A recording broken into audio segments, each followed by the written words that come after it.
supposed to find the derivative of each function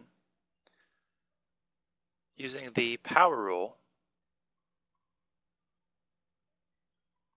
Take the exponent of 3, multiply it by the coefficient of 1. 3 times 1 is 3. Subtract 1 from the exponent. 3 minus 1 is 2. Subtract. The next term, multiply the exponent 2 times the coefficient 2. That's 4. Subtract 1 from the exponent. 2 minus 1 is 1. Plus 4x. The derivative of 4x is just 4. Because if you take the 1, that's the exponent, and multiply it by 4, you get 4. Subtract 1 from the exponent. That gives you x to the 0. Anything to the 0 power is 1, as long as that anything is not 0. 0 to the 0 power is undefined. Number 2, same way. The derivative, multiply the 3 times the coefficient. Subtract 1 from the exponent. Multiply the 2 times the coefficient. Subtract 1 from the exponent. The derivative of 5 is just 0. Here's the reason. 5 is 5 times x to the 0. If I multiply the 0 times the 5, I get 0. Subtract 1 from the exponent, I get x to the negative 1. 0 times anything is 0. Number 3, the derivative. Using the same logic, we're going to have a negative 20x to the 4th plus 21x squared plus 1. The reason that's 1 is similar to why this over here was 4. The exponent is a 1, so multiply the 1 in the front. Subtract 1 from the exponent, so that would give me 1 times x to the 0. X to the 0 again is 1. 1 times 1 is 1. Number 4, find the slope of the line tangent to the graph of each function at the given point. So here's the function it's referring to. We want to find the slope of a tangent line that goes through this point right here.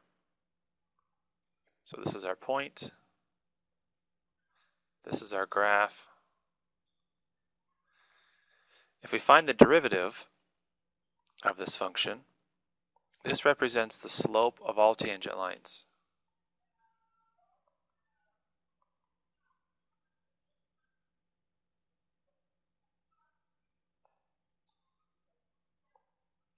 That's every one of them. We want a specific slope at this specific point. Notice this says y prime here.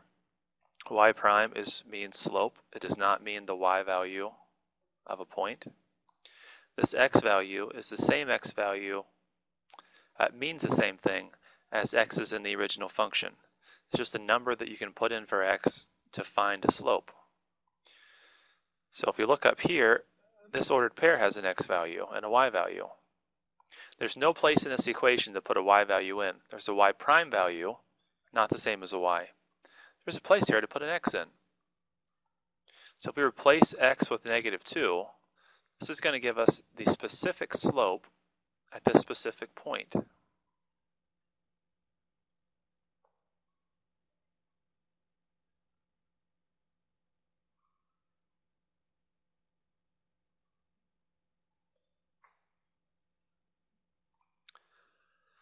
So here we see the slope of this tangent line that would be tangent to this curve at this point would have a slope of negative 8.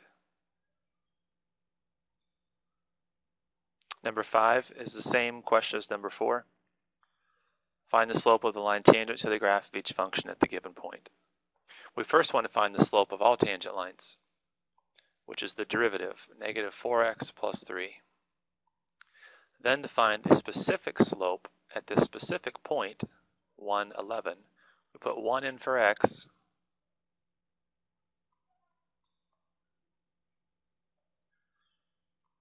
We simplify this. Negative 4 times 1 is negative 4.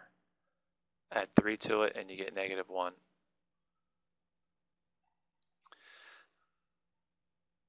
This last line here is red. The slope at 1 is negative 1.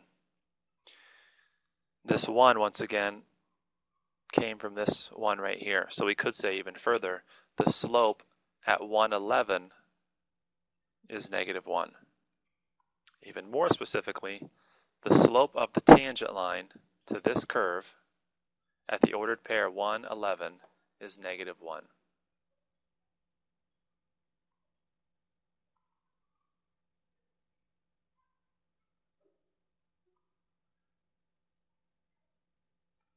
Number 6, same directions. Find the slope of the tangent line that's tangent to the curve at the given point. So we first find the derivative.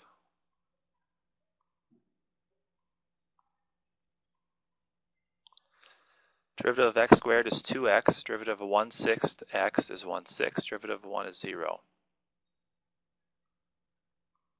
You can put the 1/2 in, that's the x value.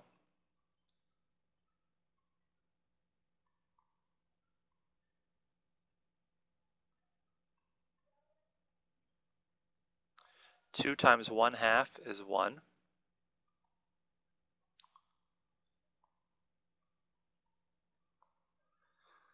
To add a whole number 1 to a fraction 6, you want to have common denominators. You can change this 1 to 6 over 6. Then when you add these together, you add the numerators, leave the denominators the same. So therefore the slope of the tangent line to this curve at 1/2 3/4 is 7/6. Should always circle your answers, which I didn't do for 5 and 6. Let me go back and do that real quick.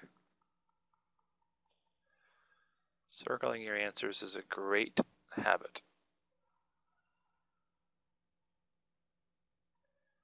Number 7 appears to be a different type of problem than 4, 5, and 6. It isn't. It's the same problem. It's the same problem type. The one exception to that, I'm trying to fix my 2 here, that doesn't look very good. On 4, 5, and 6, it gave you an ordered pair. But keep in mind, when we use that ordered pair, we only use the x value. Well, here it just tells us the x value. Since that's essentially all we used from the ordered pair from the previous 3 problems, this is the same kind of problem. So let's first find the derivative. Then find the, keep in mind, derivative means slope.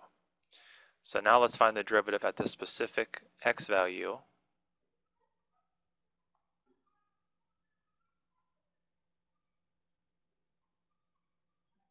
That gives us the slope at when x is negative 2 is 11. Negative 11, that is. Number 8, find the equation of the line tangent to the graph of each function at the given point. Write the equation in slope-intercept form, graph the function and the tangent. Let's just take the first sentence. Find the equation of the line tangent to the graph of each function at the given point. To start this, do the same thing you did on the other side of your homework. Find the derivative. Why are we finding the derivative? If we want to make an equation, we have a point already. We also need a slope. A point and a slope, then we can put it in point-slope form. To find a slope, you find the derivative. To find a specific slope, when x is 3, for example, put 3 in for x. So our specific slope here is 6. Once again, we have a point and we have a slope. So we're going to use point-slope form.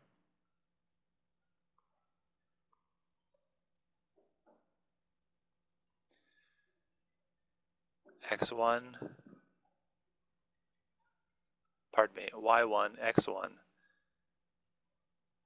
and then our slope. So we got y minus 6. When you substitute, you are to use parentheses, equals the slope, which is 6 times the difference of x and x sub 1. Contradiction. I substituted the 6 in and didn't use parentheses. If you're in doubt, always use them. That's what I would suggest to you. I generally don't put parentheses if what I'm substituting is a single term and it's being multiplied times something. So that's the first sentence. Find the equation of the line tangent to the graph of each function at the given point. Second sentence. Write the equation in slope-intercept form. Slope-intercept form is y equals mx plus b. So y needs to be by itself, and there needs to be no parentheses. If I distribute the 6, I get 6x minus 18. If I add 6 to both sides, I get y equals 6x minus 12. This line, y equals 6x minus 12, is the equation of the line tangent to this curve. Tangent means that it touches the curve in one location, specifically at the location 3, 6. Third sentence, graph the function and the tangent. Our function's y equals x squared minus 3. The parent graph looks something like this. It's a parabola with the vertex at the origin. Since this says minus 3, this translates down 3. Let me redraw that because it's not real pretty.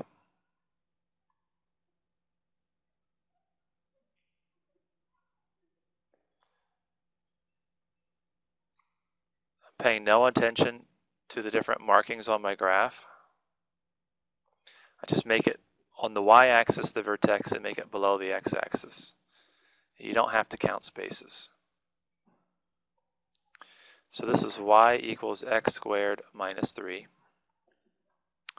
So also supposed to graph the tangent. That's y equals 6x minus 12. We know this tangent has a y-intercept of negative 12. We also know it intersects this curve at 3, 6. Let's say this is 3, 6. So I need a line that goes through that point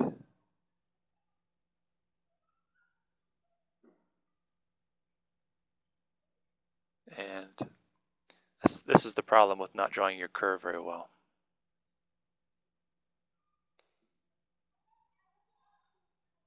So unfortunately I need to erase this a bit.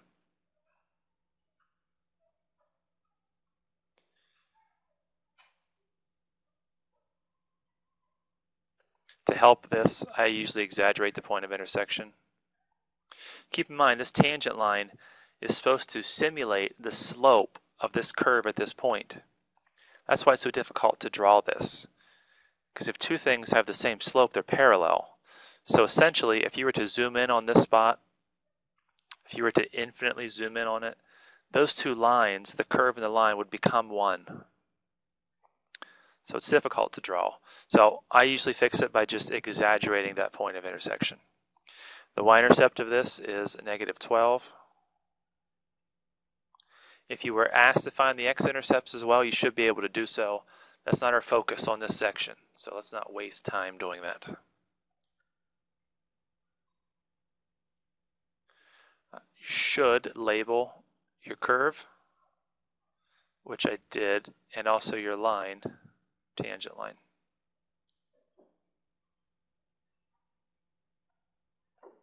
Same directions. You're supposed to find the equation of the tangent line at the given point, then graph the curve and the tangent line. Well, if I want to make an equation, I need a point and a slope. I have a point, don't have a slope. Once I had the point and the slope, I would put it into point-slope form. That's why it's called that, because anytime you have a point and a slope, you can make an equation. So to find a slope, I first have to find all the slopes. If I find the derivative, this gives me the slope of every tangent line you could possibly imagine to the curve that you're given, 2x minus 1, negative 2x minus 1. If I put any x value into this, it gives me the specific slope of a tangent line at that point. My specific point here is 0.5, 1.25. So I'm going to replace the x with 0.5.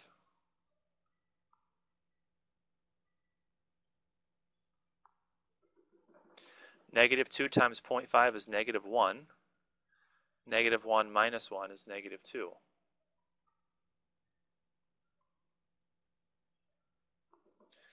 So that means that the slope that I'm looking for is a slope of -2. So using this slope and this point, I'm going to put it into point slope form.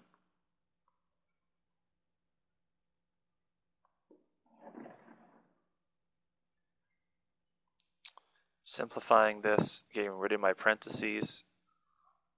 -2 times 1x is -2x. -2 times a subtract 0.5 is a +1.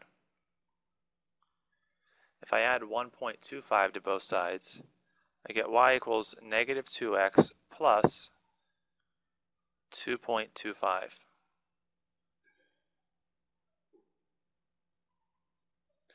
Tangent equation, y equals -2x plus 2.25.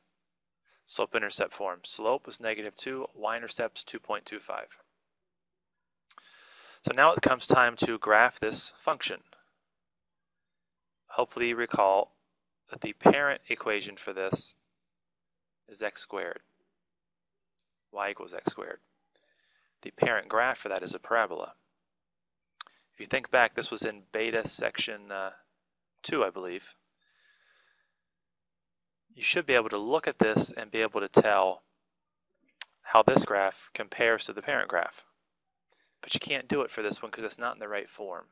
The right form would be something like this. Y equals a times the difference of x and h squared plus k. If it was in this form, you could tell what those translations, reflections were.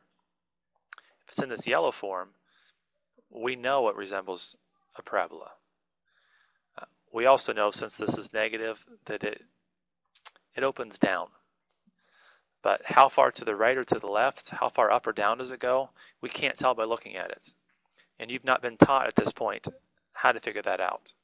So if you put this into your calculator, put it into y equals, y1 rather, graph it at a standard viewing window, it'll look something like this.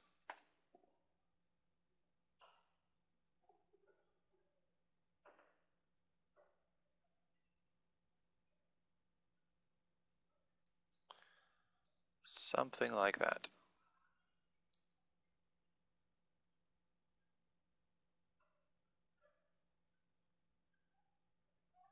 This vertex right here, if you ask your calculator to find it, to do so, you hit second calculate.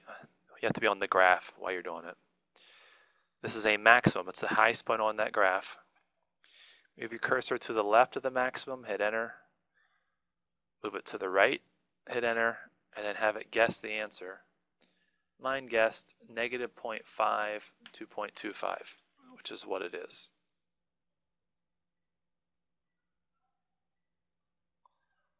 I want you to always label the vertex, the minimum or maximum.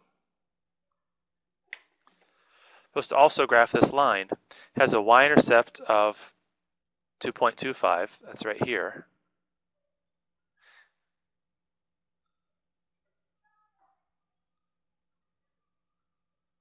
Has a slope of -2, so you're going down and to the right. And it intersects this curve at 0.5, 1.25, so it's right around in here.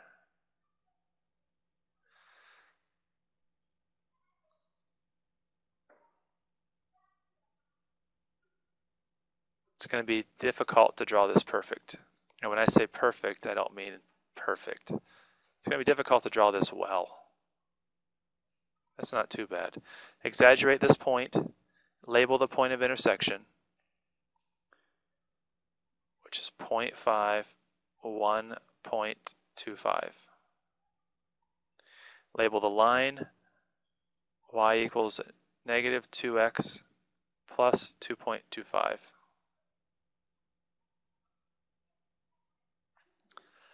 Number 10 is similar in that we're going to have to use our calculator to figure out how this is graphed.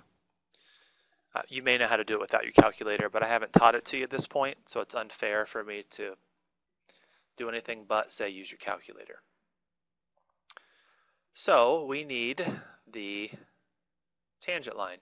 We need a point and a slope. We have a point, don't have a slope. If we find the derivative That tells us the slope of all the tangent lines. 2 times 0.5 is 2. Subtract 1 from the exponent, you get 1. The derivative of x is 1. Derivative of subtract 1 is 0. If you want to find a specific slope at the specific point where x is negative 4, simply put that into the slope of all the tangent lines.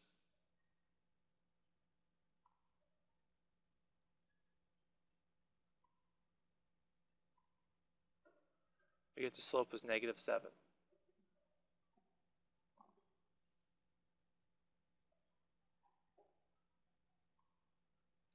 And as I say that, I don't think I'm right.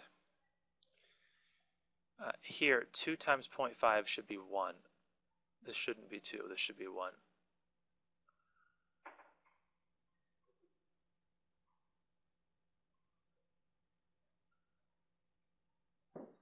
Two times 0.5 is 1.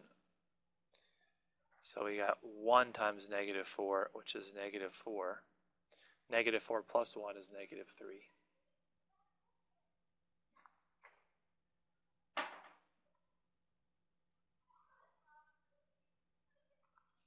So we have a slope and a point. Put this in point slope form.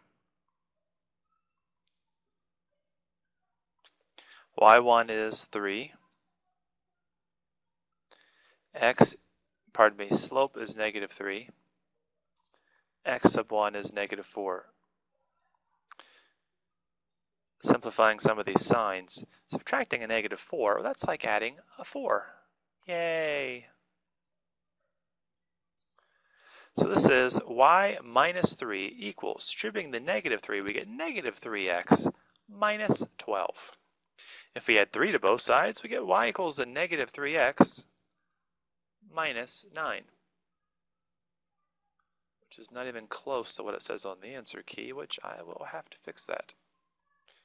If you look at the answer key and say, this is what it says, then that means I traveled back in time and changed it before you had an opportunity to know that it was wrong. I do have a time machine. Supposed to graph the tangent line and the original function. Original function is not in the appropriate form, although we know it's a parabola. If you throw that up into your calculator, looks something like this. Point negative 4, 3 is the point of intersection of our line and our curve.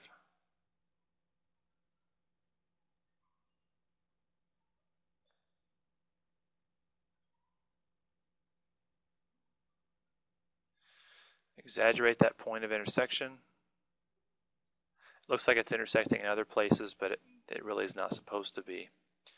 This is y equals negative 3x minus 9. This curve is y equals 0.5x squared plus x minus 1. This y-intercept here is negative 9. Slope-intercept form, it's easy to find. And then to find this minimum for this graph, the vertex, I'm going to ask the calculator. Second, calculate minimum. Move my cursor to the left of the minimum, hit enter. Move it to the right of the minimum, hit enter. Have it guess the answer. It's guessing negative 1, negative 1.5.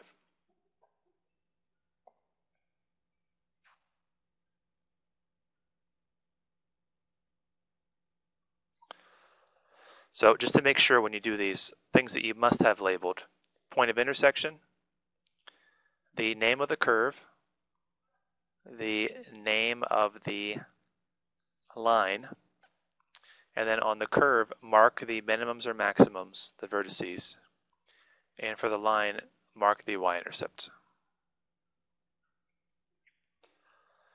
Number 11 and 12, this is a thinking person's problem. Use a graphing calculator to graph the derivative of each function. Let's not go any further. Let's just deal with that first sentence. This is the function for number 11. It's not the derivative. So it's not saying to graph this. saying to graph the derivative, which in this case is 2x plus 2. You don't need a calculator to graph this. The y-intercept for this is 2. The slope is 2. That means you go up 2 and to the right 1, or down 2 and to the left 1. So your curve, your line I should say, looks like this. We could simply call this y prime. It's the slope of the tangent lines. Label the y-intercept. Also label the x-intercept. For 11 and 12, I want you to label the x-intercepts. Most important part of this problem is labeling the x-intercepts. Second part of this directions. Use the second calc function to find the values of x for which the slope of the tangent line is positive, negative, and 0. Once again, for 11, we don't need our calculator because it's an easy line. Let's look at this a little bit closer. Let's get intimate with it. That might be a little bit too intimate. What does this blue line represent? According to this, it represents the slope. Now it's true this also has a slope, it's a line. But the y values in this line represents the slope of the tangent lines. So for example here at 0, 2, 2 is going to be the slope of a tangent line to the original graph. What we're really looking at here are the y values. Your y values can only be 3 possible things. They could be negative,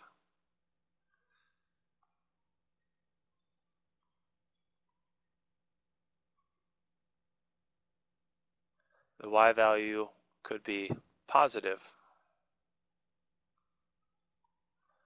or it could be 0. Since y prime is referring to the slopes, we're saying the slopes could be negative, they could be positive, they could be 0. I'm going to highlight the x-intercept.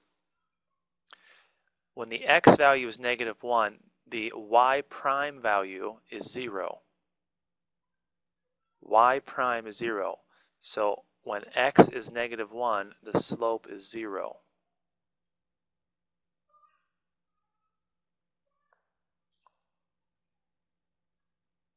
Keep in mind that slope is the same thing as y prime.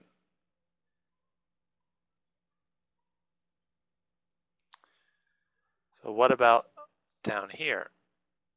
I think you would agree that on this green part of this line, since we're below the x-axis, if I pick any point on this, the y value is going to be negative. If I break this down, I'm basically saying if the x value is to the left of negative 1, then the y value has to be negative.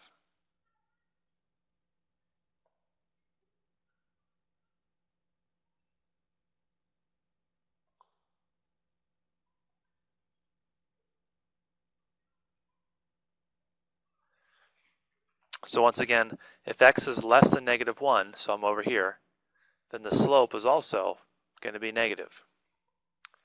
If I look at this gray part of this line, up in here, the y value, the y prime values, are all positive. They're above the x-axis.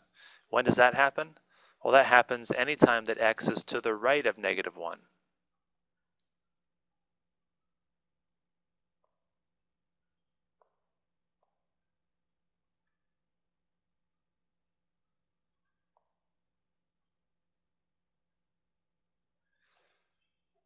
That's the gist of this problem. These answers that I wrote here are not the formal answers. This is just me trying to explain. Before I write the final answer for this, I just want to explain this again from the top. The directions said, let me find the directions on my paper here. It says graph the derivative of each function. Find the x values, so the answer to the question is x values. It says find the x values. for which the slope of the tangent line is positive, negative, and 0. So here's how I do this problem. I first find the x-intercepts. Any x-intercept is going to correlate to the slope being 0. It correlates to that because the y value here is 0, and for this line it's not truly a y value, it's a y prime value. Then I look, what part of the graph is below the x-axis? If the graph is below the x-axis, that means the y prime values are negative. That correlates to the slope being negative, because y prime means slope. Then I look at, well, where is this line or curve above the x-axis? That's this part right here. All those y prime values are positive because they're above the x-axis. That means the slopes are all positive. Then I look, what x values make these three things happen? The x value that makes this yellow thing happen is when it's -1. The x values that make this part of the line happen is whenever x is to the right of -1, then it's positive. For the green, when x is to the left of -1, it makes it negative. So here's my formal answer for this. Hopefully some of that made sense to you. When is the slope negative? It's negative whenever the x values go from -infinity to -1. That's interval notation. When you write interval notation, you go from left to right. And if I start from the left of this line, left is all the way to -infinity. From -infinity all the way up until x is -1, not including it, the slope's negative. How about 0 slope? I don't think I can write that in interval notation. I'm going to write it in set notation. It's a set of all x's such that x equals -1. When is it positive? When I say it, when is it positive? When is the graph positive? That's referring to the y values. But the answer to the question are the x values. You name the x values that make the y a certain thing. It's positive starting after -1 and not including it. If it were to include it, it would be a bracket. And then it goes to the right forever. This is the official formal answer for number 11. Number 12 is the same question. This time, though, I do need to use my calculator. Before I use my calculator, though, I need to know what this derivative is. The derivative is 3x squared minus 6x. This is what you put in your calculator into y1, we'll say.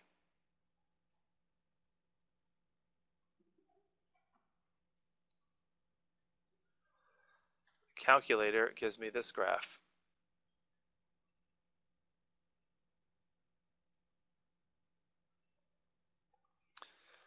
If you ask your calculator, this represents y prime once again. If you ask your calculator, what are the x-intercepts? You'll find that one of your x-intercepts is 0.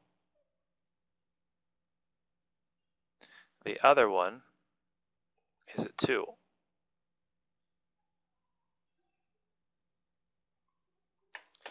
And let's answer the question. When is the slope 0? To me, that's the easiest one. That's the one I would always start with. The slope is 0. The y prime value is 0 at the x-intercepts.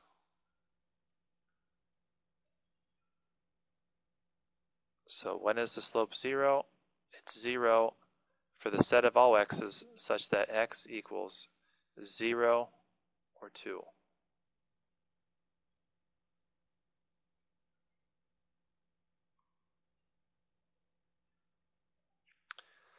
When is the slope negative? Simply identify what part of the graph is below the x-axis. This part.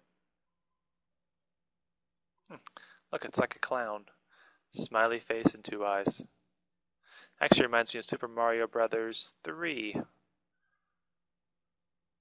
Bowser was in that little spinny thing. It's this big like pot, and now I'm making this picture not work very well. Little spinner on the bottom. Anybody? It's a great game. Anyhow, so what x values make this go below the x-axis? From 0 to 2, not including those numbers. Starts at 0, everything between 0 and 2.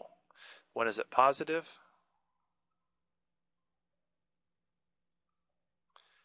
It's positive on the following parts of this graph. It's positive here, and it's positive here. What x values make this part up on the left? Well, it starts for the x values of negative infinity, and it goes until it gets to 0.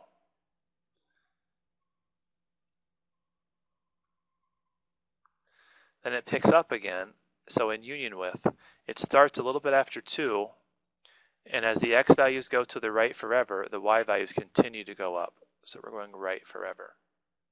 This is the formal answer for number 12. 13 and 14 are another set of thinking man's problems here. Thinking persons. When I say man, it sounds sexist, and I am not sexist. Thinking woman's problem. Find the coordinates of the point or points at which the line tangent to the graph of each function f of x has a designated slope. It's the same kind of problem that we did at the beginning, problems 3, 4, 5, and 6. Only in that one you had a curve and a point, you're trying to find the slope. This one you have a curve and a slope when you're trying to find a point. So it's really, you have 2 of the 3 things each time. So if you can think that through, it's not that difficult. If you can't think it through, then it's very difficult. M equals negative 2 is a slope. There's no place to plug this into this problem because this is a function. Well, what if we change this function into a series of slopes? If you find the derivative, we're saying the derivative of f, in other words, the slopes of f, are 2x plus 4. This here also means slope. If I replace f prime of x with negative 2, not put negative 2 in for x, replace f prime of x with negative 2, then I'm essentially saying I want to know what the x value is at this specific slope. F prime of x is all slopes. Negative 2 is a specific slope. If you get x by itself here, you're going to find that the x value of the intersection of this curve and some tangent line that has this slope is negative 3. Anytime you have an x value and you want to find a y value, simply plug it into the original function. So replace in the original function, replace the x with a 3. When you substitute, you're supposed to use parentheses, boys and girls. 3 squared is 9. 4 times 3 is 12. 9 and 12 is 21.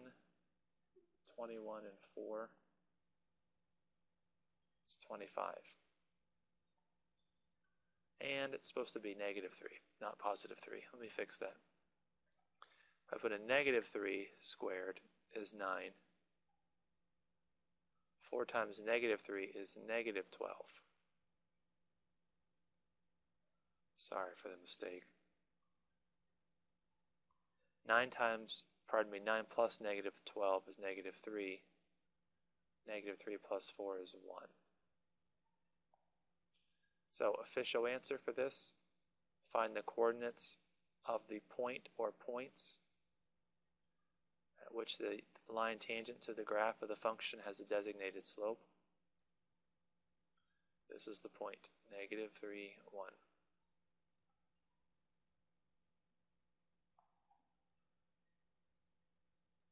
Number 14. 14 is done the same way as 13. It looks a little more complicated because of this fraction. Let's think through this for a moment. You probably don't like the fact that x is on the bottom, and quite frankly, I don't like it either. The exponent for this x here is a 1. So think back to your properties of exponents. How do you get an exponent to change sign?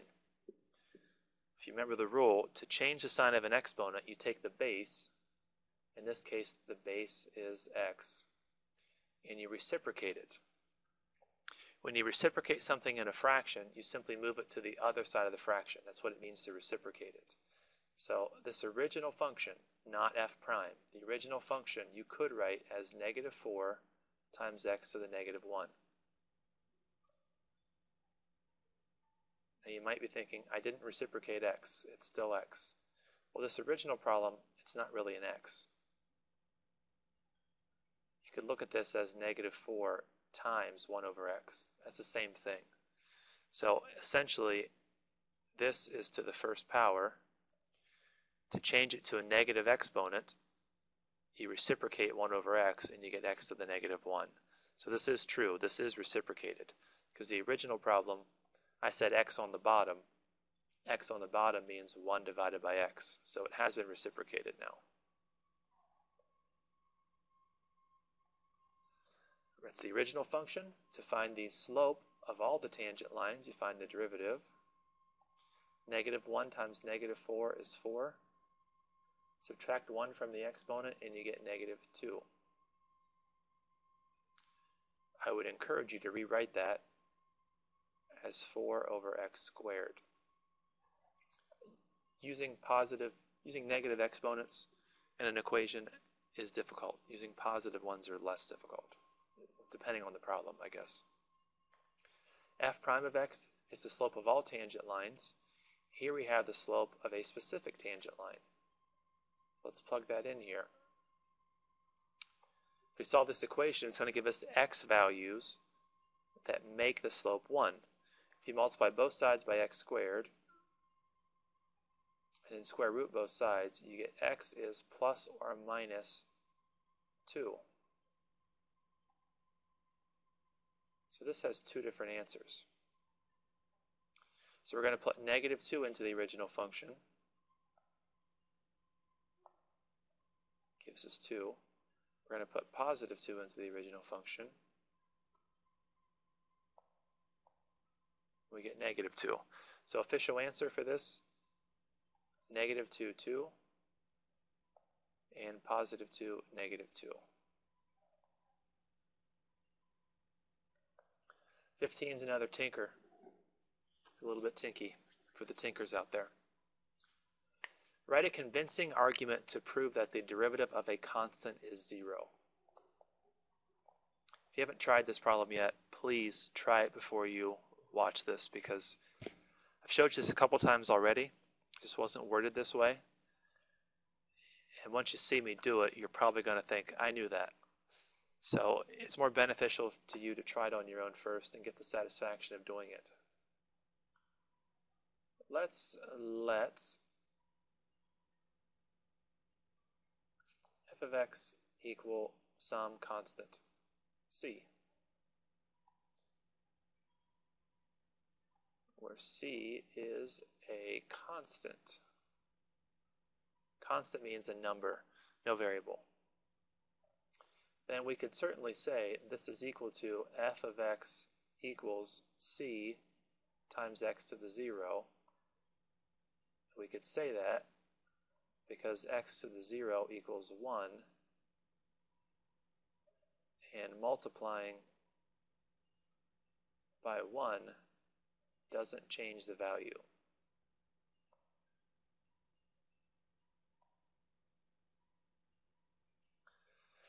So essentially we're saying c, like 7, is the same as 7 times x to the 0. If you find the derivative of this, you take the 0 and multiply it times the constant, subtract 1 from the exponent. In doing that, 0 times anything is 0.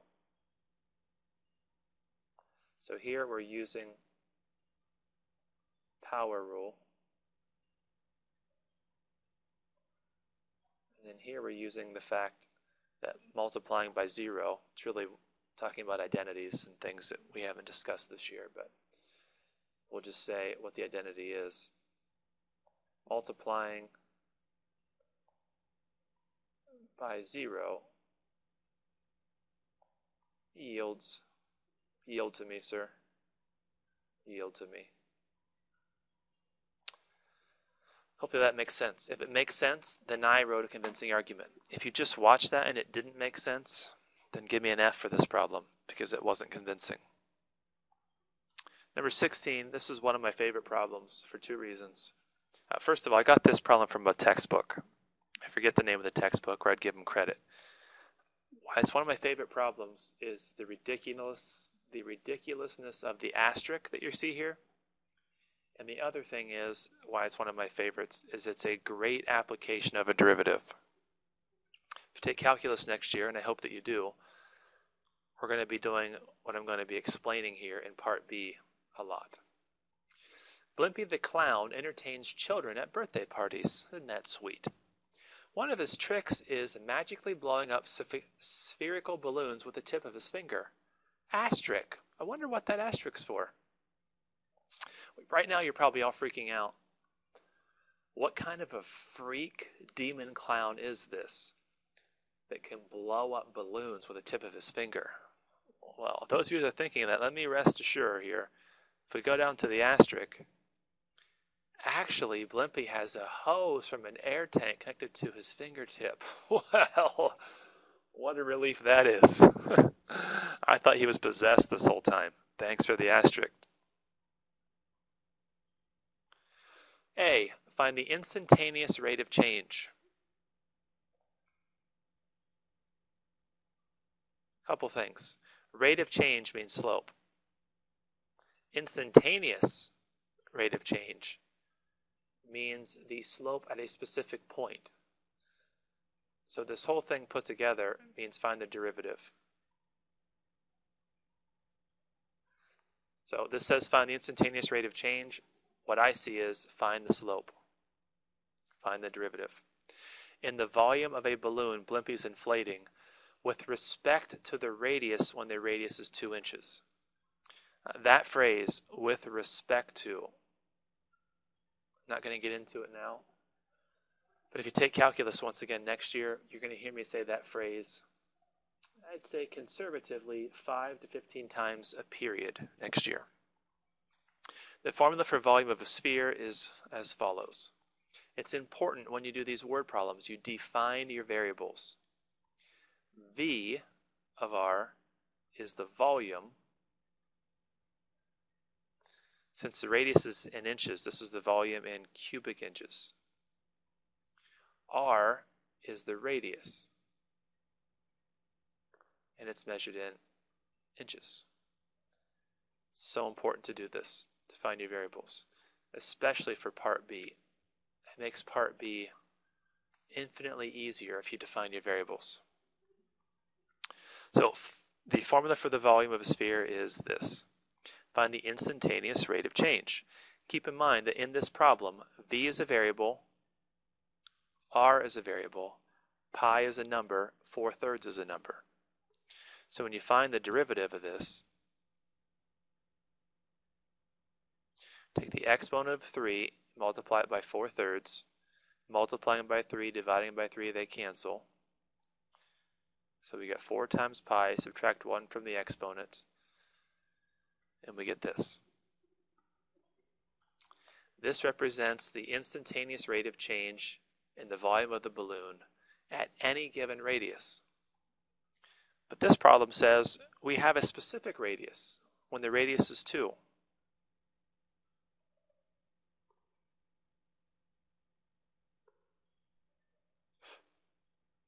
We plug 2 in. 2 squared is 4. 4 times 4 is 16.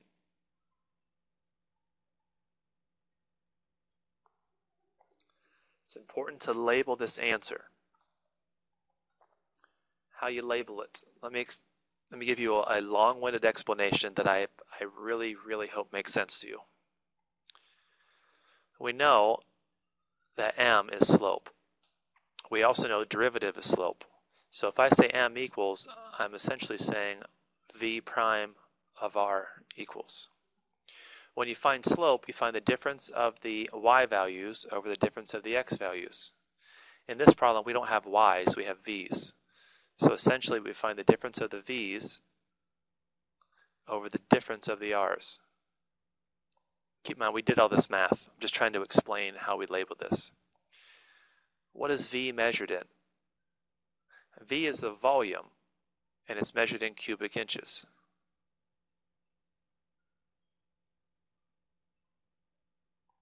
What is r? R is the radius. It's measured in inches. So when you label this answer, this is how you label it. Cubic inches per inch. The top label divided by the bottom label.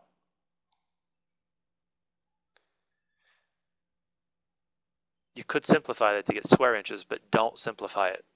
Mathematically it simplifies, but for the explanation of this problem, do not simplify it. So this is the answer to part A. Hopefully it makes no sense to you whatsoever what that means. That's what part B is for, to explain what that means.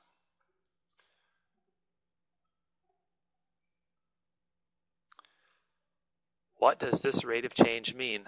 What does 14 pi cubic inches per inch mean? Once again, let's go back to the labels. You could write 16 pi as a fraction, 16 over 1. If you do that, and I suggest that you do, that ties 16 pi with cubic inches. It ties 1 with inch. Look back at your labels. Volume is what the top is for, radius is what the bottom is for. So here's what this means. Every time that you increase the radius by 1 inch, it will increase the volume by 14 pi cubic inches. That's what it means. More specifically, tying into it, this radius is 2. We could say, when the radius of the balloon is 2, the instantaneous rate of change in the volume of the balloon is 16 pi cubic inches for every 1 increase in inch of the radius. One of those things I just said, you want to write down for your answer. If you didn't catch them all, rewind it and listen to it again. But just one last time, just in layman's terms, what this means. Every inch that the radius increases, the volume is going to increase by 16 pi cubic inches.